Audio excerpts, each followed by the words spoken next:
ഈ തിരുകേശ വിവാദം വീണ്ടും ചൂടുപിടിക്കുമ്പോൾ മുസ്ലിം സംഘടനകൾക്കും വ്യത്യസ്ത നിലപാടുകളാണെന്ന് മനസ്സിലാക്കുന്നു. തിരുകേശത്തെ അംഗീകരിക്കുന്നവരും എതിർക്കുന്നവരും ഏറെയുണ്ട്. തിരുകേശത്തെ അംഗീകരിക്കുമ്പോൾ തന്നെ കാന്തപുരത്തിന്റെ പക്കലുള്ള കേശം വ്യാജമാണെന്നാണല്ലോ ഇ.കെ. സമസ്ത അടക്കമുള്ളവരുടെ നിലപാട്. വിശ്വാസപരമായ അടക്കം കേശ വിവാദത്തിൽ മുസ്ലിം സംഘടനകളും പലരും പല തട്ടിലാണ് എന്നാണ് മനസ്സിലാക്കുന്നത്.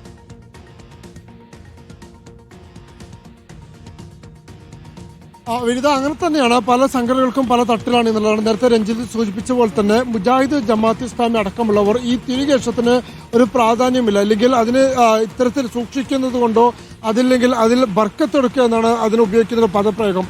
ബർക്കത്തെടുക്കുക എന്ന് പറഞ്ഞു കഴിഞ്ഞാൽ ആ വസ്തുവിൽ നിന്നവന് അനുഗ്രഹം വാങ്ങിയെടുക്കുക, അല്ലെങ്കിൽ അതിൽ നിന്നൊരു ആശീർവാദമൊക്കെ എടുക്കുന്നത് പോലെ അനുഗ്രഹം, അതിൻ്റെ ആ വസ്തുവിൻ്റെ അനുഗ്രഹം ഉണ്ടാവുക എന്നുള്ളതാണ്.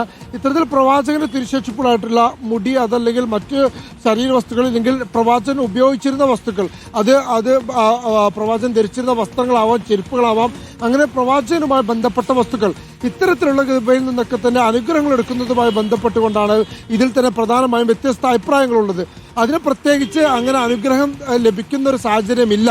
അത്തരത്തിലൊരു വിശ്വാസം വേണ്ട എന്നുള്ളതാണ് മുജാഹിദുകാർക്കും അതുപോലെ തന്നെ ജമാഅത്ത് ഇസ്ലാമി ഉൾപ്പെടെയുള്ളവർക്കുള്ളത്. എന്നാൽ കേരളത്തിലെ ബഹുഭൂരിപക്ഷം വരുന്ന സുന്നി സമുദായം, അല്ലെങ്കിൽ സമസ്ത ഇ.കെ. വിഭാഗമാണെങ്കിലും AP വിഭാഗമാണെങ്കിലും കൃത്യമായും അതിൽ അനുഗ്രഹം എടുക്കാം, അതിൽ പ്രത്യേകതകളുണ്ട്, അത് സൂക്ഷിച്ചു വെക്കുന്നത് കൊണ്ട് പുണ്യം ലഭിക്കും. അതുകൊണ്ട് അത് തുടർച്ചയായി അതിൽ ബഹുമാനിച്ച് ആദരിച്ചുകൊണ്ട് അതിനെ ഇത്തരത്തിൽ സൂക്ഷിക്കുന്ന ഒരു നിലപാടിലേക്കാണ് ഈ സുന്നി സമുദായമുള്ളത്. പ്രത്യേകിച്ച് ഇന്ത്യയിൽ കാശ്മീരിലുള്ള ഒരു മസ്ജിദ്, അല്ലെങ്കിൽ മലേഷ്യയിലടക്കം വ്യത്യസ്ത രാജ്യങ്ങളിൽ, അറബ് രാജ്യങ്ങളിലൊക്കെ തന്നെ ഇത്തരത്തിൽ വലിയ ആഘോഷങ്ങളോടത്തുകൂടി തന്നെ ഇത് സൂക്ഷിച്ചു വെക്കുകയും ഓരോ കൃത്യമായ വർഷാളവിലും അതിൻ്റെ കർമ്മങ്ങൾ, അല്ലെങ്കിൽ അതുമായി ബന്ധപ്പെട്ട ചടങ്ങുകളൊക്കെ നടത്തുകയും ചെയ്യുന്ന, അത് പ്രദർശിപ്പിക്കുന്ന, അതുമായി ബന്ധപ്പെട്ട പരിപാടി നടത്തുന്ന നിരവധി ഇടങ്ങളുണ്ട്.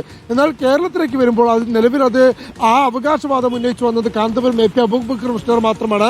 ഈ തിരുകേശത്തെ അതിന്റെ പദവിയോടുകൂടി തന്നെ അംഗീകരിക്കുന്ന സുന്നി സമുദായമായിട്ടുള്ള ഇ.കെ. സമസ്ത വിഭാഗം പോലും പക്ഷേ അത് അംഗീകരിക്കാൻ തയ്യാറായിട്ടില്ല എന്നുള്ളത്. അവർ തിരുകേശത്തിന് മഹത്വമുണ്ട് എന്ന് പറയുമ്പോൾ പോലും കാന്തപുരത്തിന്റെ ഇടയ്ക്കുള്ളത് തിരുകേശമല്ല, മറിച്ച് അത് വ്യാജകേശമാണ് എന്നുള്ളത് കൊണ്ടാണ് അതിനെ പൂർണ്ണമായും കത്തിച്ച് കളയണം, അല്ലെങ്കിൽ കത്തിച്ച് പരിശോധന നടത്തണമെന്നത് ആവശ്യമായി രംഗത്ത് വന്നത്.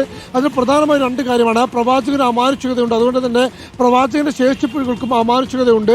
അതിന് നിഴലുകളില്ല, അതുപോലെ തന്നെ കത്തിച്ചാൽ കത്തുകയില്ല എന്നുള്ളതാണ് സുന്നി സമൂഹത്തിന് പൊതുവെയുള്ള വിശ്വാസം. ആ വിശ്വാസത്തിന്റെ കൂടി അടിസ്ഥാനത്തിലാണ് അത് കത്തിച്ചൊരു പരിശോധന നടത്തണമെന്നുള്ള ആവശ്യമൊക്കെ തന്നെ വിവാദ കാലഘട്ടത്തിൽ ഉയർന്നു. പക്ഷെ പിന്നീട് ആ പരീക്ഷണം നടക്കാതെ വരികയായിരുന്നു.